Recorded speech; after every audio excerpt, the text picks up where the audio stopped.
ketika dibacakan ayat kursi, si yang kesurupan bilang, itu hahaha, aku juga bisa katanya. Astagfirullahaladzim. Dibacain Al-Fatihah dia bisa, dibacain Al-Nas dia bisa. Sampai kan ada yang baca Yasin, dibacain aku juga bisa. Dia bilang gitu. Semua kan bingung gitu, bagaimana ini cara nyembuhinnya gitu.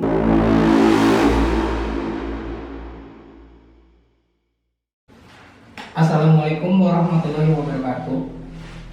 Selamat datang kembali di channel Pancek. Kali ini channel Pancek akan menceritakan sebuah kisah, mengulas kisah dari seorang teman yang mengirimkan ceritanya kepada saya.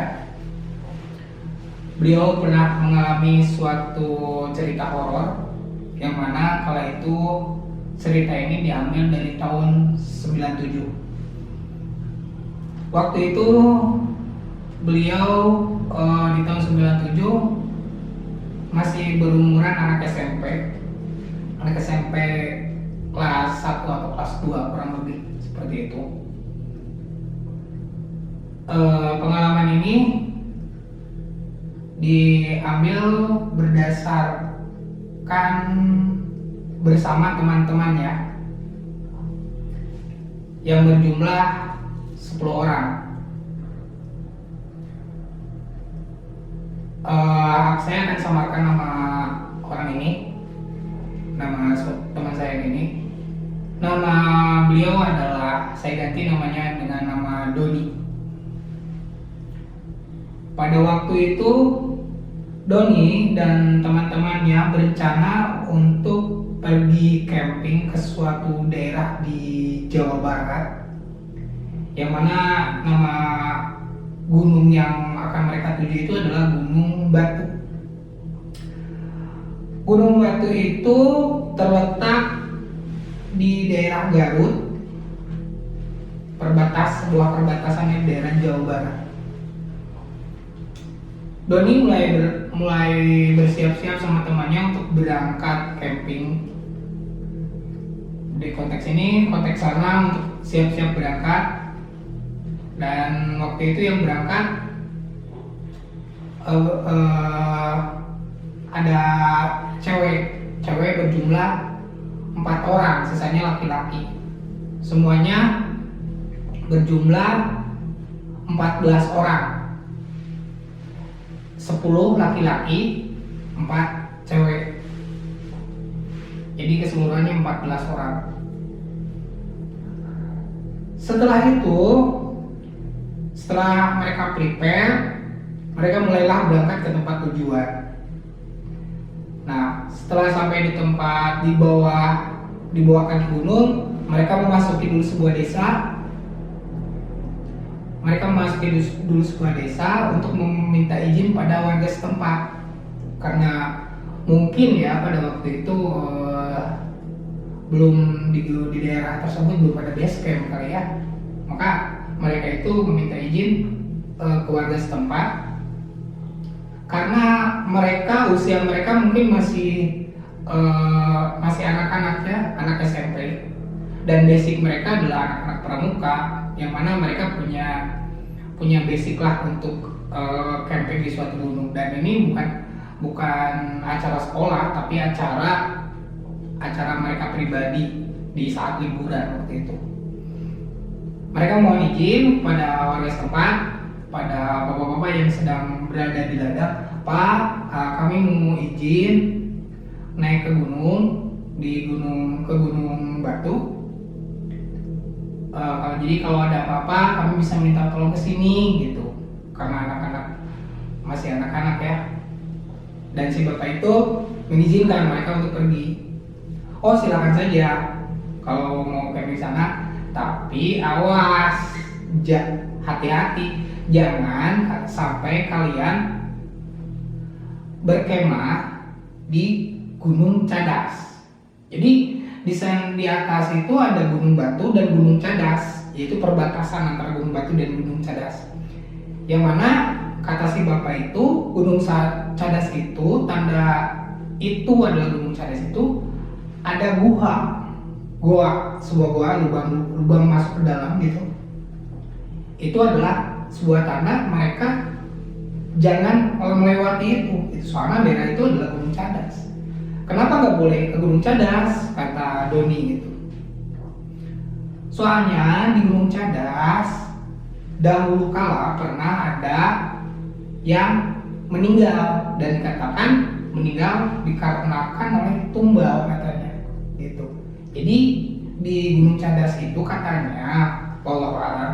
Jadi itu tuh gunung yang tempat orang pesugihan atau banyak minta tumbal di sana. Dan mereka pun mengiyakan apa yang dikatakan si Bapak. Oh baiklah Pak kalau begitu.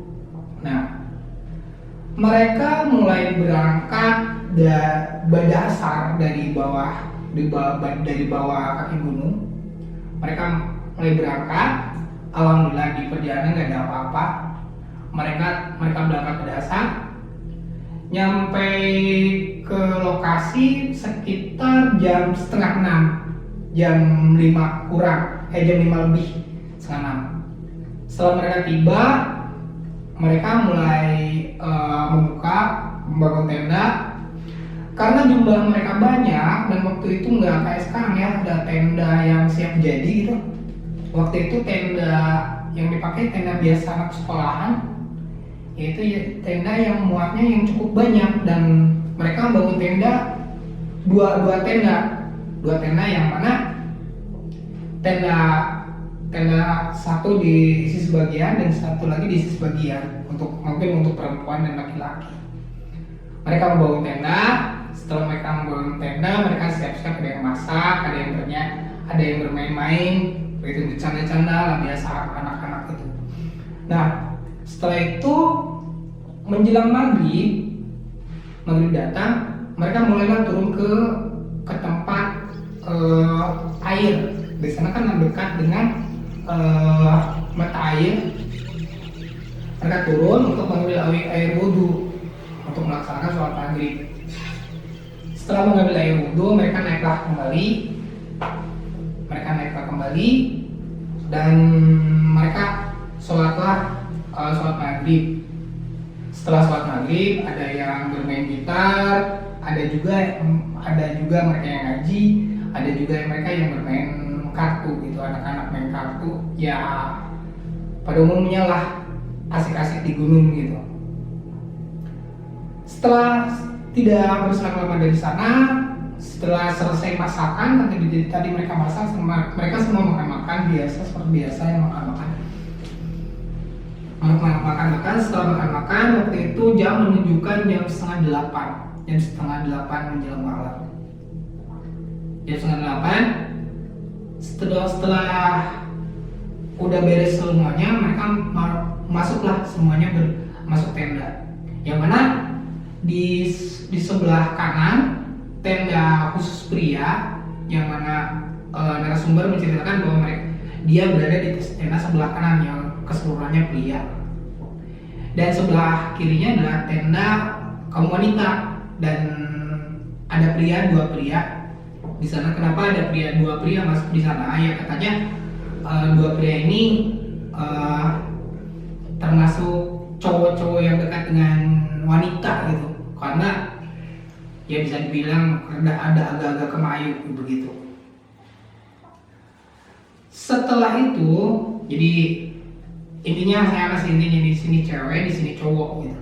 Nah, setelah agak malam sekitar jam 8 lah kurang lebih, waktu itu jam 8 malam, masih siang, belum terlalu malam. Di luar, ketika mereka main kartu di dalam tenda, mereka itu main kartu sambil bermain. Di luar tenda terdengar suara kayak seperti suara burung. Tweet. Lalu salah seorang teman Doni bertanya, suara apa Don itu Don? Doni jawab, ya nggak tahu, coba lu cek keluar. Temennya bilang nggak mau takut. Ada temannya yang namanya Hendra, dia menyerahkan, coba Don, lu cek keluar. Oh gak juga gitu, karena keadaan gunung dan mereka masih anak-anak mungkinnya, jadi bawahnya menegangkan gitu. Coba cek, itu suara nggak berhenti-berhenti.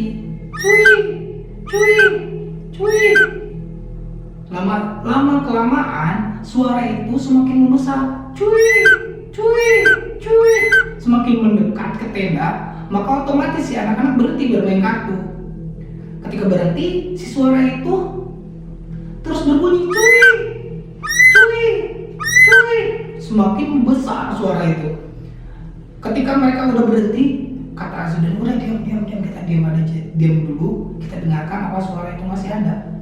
Ketika mereka mencoba untuk mendengarkan suara itu hilang dan berhenti.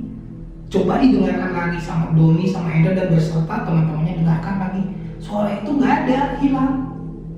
Namun anehnya ketika suara itu hilang, ketika mereka mencoba untuk menelisik suara itu, terlihat dari luar tenda kayak ada bayangan lagi berjalan. Seret, bayangan di berjalan itu. Temennya bertanya, itu bayangan apa? Itu bayangan apa? Kamu cek keluar. Oh enggak mau gitu. Si bayangan itu nggak diam, tapi bayangan itu mengelilingi tenda sampai beberapa kali. Lantas mereka karena saking ketakutan, mereka saking merapat satu sama lain karena sangat takut gitu. Keadaan waktu itu menakutkan dan menegangkan pada waktu itu. Itu bayangan tetap berjalan hingga mereka ada yang menutup mata. Mereka semua terdiam, itu bayangan muter aja. Setelah diam, mereka mencoba menutup mata gitu. Sambil ketika mereka menutup mata, si Hendra itu mencoba untuk melihat, membuka matanya sedikit. Ternyata itu bayangan itu udah nggak ada, tapi di kain tenda ada sosok wajah yang menempel ke tenda gitu. Nah, kayak kalau dibayangin lo, kain ada sosok wajah masuk ke tenda gitu, cuman muka doang gitu. Dan si Doni langsung teriak Allahu Akbar. Dia bilang begitu langsung meluk temannya. Itu bayangan nggak diam pada satu titik, tapi itu bayangan memutari tenda gitu, putar aja itu. Bayangin aja itu, kalau disebut orang itu bukan banget gitu, karena nggak mungkin orang nempelin muka sampai nggak berhenti, nggak ada tingkat berhentinya, terus aja berhenti. Si wajahnya itu ditempelin ke kain tenda gitu, ke dinding tenda gitu, sambil muter Allahu Akbar. Mereka semua menjerit, mereka semua menjerit tolong, tak ada penolong karena waktu itu mereka ada di dalam hutan gitu. Tolong Allahu Akbar, berdoa. Dan si wajah itu nggak hilang, terus aja muter-muter Allahu Akbar hingga mereka berzikir pada waktu itu. Karena saking ketakutannya mereka berzikir Allahu Akbar, la ilaha illallah. Mereka berdoa. Setelah mereka berdoa, tidak berselang lama dilihat lagi udah nggak ada itu sosok wajah di dinding tenda. Barulah mereka terdiam tanpa kata satu sama lain. Mereka terdiam, itu apaan, tapi mereka tak ada yang menjawab satupun karena mereka udah shock, stuck gitu. Diam mereka. Dan si Hendra bilang, Don, kamu cek coba keluar, itu anak cewek gimana? Yang sedih, gak mau katanya, gak mau, lo aja cek keluar. Semua itu cowok yang 7 orang dalam tenda bilang pada gak mau. Karena si Doni kasihan sama anak cewek di luar, si Doni mencoba untuk memberanikanlah diri untuk ngecek keadaan tenda di sebelah. Pas si Doni mencoba buka sedikit tenda dibuka, keadaan hening, tak ada suara apapun. Kan tendanya pintunya ke depannya, jadi dia harus lihat dulu ke samping gitu untuk melihat keadaan tenda sebelahnya. Ketika udah dibuka, Doni mulai membuka dengan lebar itu pintu tenda. Barulah dia mau keluar, dan teman-temannya melihat dari belakang Doni. Dia keluar dan melihat tenda di sebelahnya, dan astaga, betapa kagetnya si Doni ketika melihat tenda sebelah udah tidak berdiri. Tenda sebelah itu, tenda para cewek itu udah roboh gitu. Kasih astagfirullahaladzim, ini tenda teman-temannya udah pada roboh. Dia bilang ke temannya, woi, itu tenda sebelah, tenda cewek udah roboh. Dia bilang itu. Lalu keluarlah semua teman-temannya menyaksikan tenda sebelah. Ternyata dilihat emang benar-benar roboh, dan mereka langsung ngecek keadaan kondisi teman-temannya yang cewek-cewek itu di dalam. Ketika dibuka tenda yang di dalam, ternyata semua penghuni tenda sebelahnya itu pada pingsan. Pada pingsan. Jadi bukan tertidur tapi pingsan, karena teman si Doni yang lainnya mencoba untuk membangun mereka nggak bangun. Karena waktu itu si Doni pun katanya ya, pemikirannya dia masih anak-anak. Wah, bahaya nih pikiran Doni. Wah, ini cewek-cewek mati nih jadi tumbal. Dia berpikir seperti itu. Wah, mungkin ini anak-anak cewek jadi tumbal, gimana kalau mati, gimana aku harus bilang ke orang tuanya gitu. Nah, anak-anak karena saking ketakutannya dan bingung pada waktu itu, mereka apa yang harus dilakukan oleh mereka semua. Mereka semua berunding, gimana nih cara penyelesaiannya. Kata temennya lagi, udah kita berdiriin dulu tendanya biar yang pingsan ini aman dan enggak kedinginan gitu. Maka mereka sempat membangun tenda kembali. Tenda yang wanita itu dibangun kembali sehingga udah berdiri. Setelah berdiri itu tenda, barulah mereka berenguk lagi. Gimana ini solusinya? Ini pingsan atau mati gitu, kita nggak tahu. Ini coba dicek gitu. Ya, oh ini masih napas, ini masih hangat gitu. Oh artinya, iya mereka itu pingsan gitu. Tapi sulit untuk dibangunkan. Mereka mencoba untuk membangun tapi sulit gitu. Dan akhirnya mereka bingung harus bagaimana karena masih anak-anak. Ada yang bilang dari temannya Doni, udah gini aja, kalian minta tolong keluarga di bawah untuk menolong ini teman-teman yang cewek gitu. Nah, gimana caranya? Kan mereka pergi ke bawah juga takut kan, soalnya kalau turun gunung juga agak jauh gitu, sekitar perjalanan 1,5 jam kurang lebih. Dan mereka berenguk, yang siap untuk stay di sana ada 4 orang, dan yang 3 orang siap untuk turun. Dan 4 orang menjaga yang pingsan di sana, dan yang 3 orang turun, yaitu Doni, Hendra, dan Dudi. 3 orang, Doni, Hendra, dan Dudi itu mereka pergi turun gunung untuk meminta pertolongan dari warga. Pergilah mereka untuk minta pertolongan warga. Mereka turun gunung karena perjalanan cukup lama ya, mungkin 1,5 jam. Nyampailah Doni di perkampungan. Setelah sampai perkampungan, dia mencari Pak RT dulu yang dituju utama.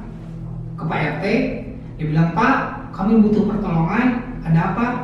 Teman kami di atas begini diceritakan semuanya sama Doni. Oh gitu ya. Dan lalu Pak RT pun cari orang yang bisa lah dalam hal-hal seperti itu. Maka dari bawah pun ada yang berangkat perwakilan itu. 1 orang bisa, 2 ya warga biasa ikut menolong ke atas. Jadi otomatis yang berangkat dari bawah ke atas itu berjumlah 6 orang gitu. Ketika dalam perjalanan menuju ke atas ke tenda, Doni berkata, kok ini perjalanan gak terasa begitu lama ya? Karena yang dirasa Doni waktu berangkat tadi siang ke tempat tujuan itu tidak lama, 1,5 jam, tapi ini ketika di dalam perjalanan serasa begitu lama banget gitu. Dan orang yang bisa itu bilang, kalian jangan diam aja, coba kalian berdoa. Oh iya, berdoa. Dia berdoa terus berdoa sambil jalan, kita terus berdoa. Dia berdoa, Doni dan teman-temannya semua yang berangkat itu berdoa. Alhamdulillah tidak berselang lama dari itu, nyampailah mereka ke perkemahan, ke tenda mereka. Ketika sampai di tenda, astaga, alangkah kagetnya bapak-bapak itu dan teman-teman Doni yang tadinya teman-temannya itu yang pada pingsan, mereka semua kesurupan. Astagfirullahaladzim, Pak ini gimana? Bapak-bapak ini bilang, udah kita tenang aja dulu, kita coba obati dulu. Kita berdoa pada Allah, semoga kita ada pertolongan. Nah, si bapak-bapak itu mencoba untuk menolong teman-teman Doni sampai dicoba satu persatu ditolong. Namun anehnya itu yang kesurupan nggak sadar-sadar. Udah doain berapa kali nggak sadar-sadar. Dan kata si orang di situ bilang, sok sekarang ngaji aja. Ngaji apa Pak? Kata teman-teman Doni. Ngaji yang kalian bisa, ayat kursi, Al-Fatihah, yang surat-surat pendek aja. Kalau kalian bisa. Ketika dibacakan ayat kursi, si yang kesurupan bilang, itu hahaha, aku juga bisa katanya. Astagfirullahaladzim. Dibacain Al-Fatihah dia bisa, dibacain surat An-Nas dia bisa. Sampai kan ada yang baca Yasin, dibacain aku juga bisa. Dia bilang gitu. Semua kan bingung gitu, bagaimana ini cara nyembuhinnya gitu. Sampai saking keselnya itu saya bilang, bawa Quran tempelin ke orang yang kesurupan itu, nggak mempan juga gitu. Nggak sadar-sadar juga itu yang kesurupan. Nah, akhirnya si Doni terdiam gitu sambil melamun, ya Allah ini harus kayak gimana, kata Doni itu, ya Allah aku mohon pertolonganmu ya Allah gitu. Dan Doni itu teringat pada kakek buyutnya, dan yang mana Doni itu adalah keturunan dari buyutnya yang katanya buyutnya adalah seseorang yang punya karomah dalam ilmu hikmah dalam keagamaan ya.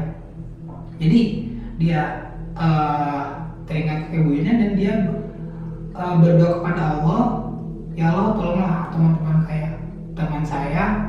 Dan dia sambil memanggil nama buyutnya, Buyut, ini gimana teman-teman saya pada kesurupan? Si Doni bilang itu di ceritanya gitu. Ini gimana teman-teman saya pada kesurupan? Setelah si Doni bilang itu dalam hati, dengan anehnya semua yang kesurupan itu sadar dengan bersamaan. Itu aneh banget. Sadar semua bersamaan, enggak pingsan semuanya, pingsan.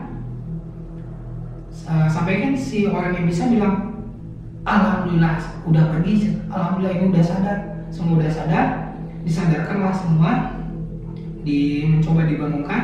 Akhirnya semua udah pada bangun, dan si bapak-bapak dari pedesaan bilang gini, ini tempat udah gak kondusif dan sebaiknya kalian segera turun gunung, karena kalau diteruskan dikhawatirkan ada apa-apa dengan kalian, soalnya kalian masih anak-anak gitu.